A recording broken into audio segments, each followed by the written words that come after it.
واسطہ اللہ کی صفات کا اللہ کو دینا جائز ہے؟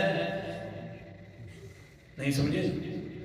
واسطہ اللہ کی صفات کا اللہ کو دینا جائز ہے۔ اللہ تجھے رحیم ہونے کا واسطہ، اللہ تجھے غفور ہونے کا واسطہ، اللہ تجھے قدیر ہونے کا واسطہ، اللہ تجھے بادشاہ ہونے کا واسطہ میرے گناہ معاف فرما دے۔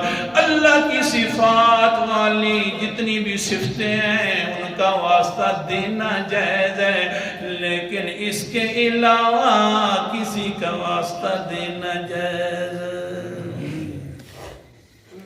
دوسرے کا واسطہ دیا جائے گا تو نعوذ باللہ یہ سمجھ آئے گا کہ نعوذ باللہ اللہ محتاج ہے۔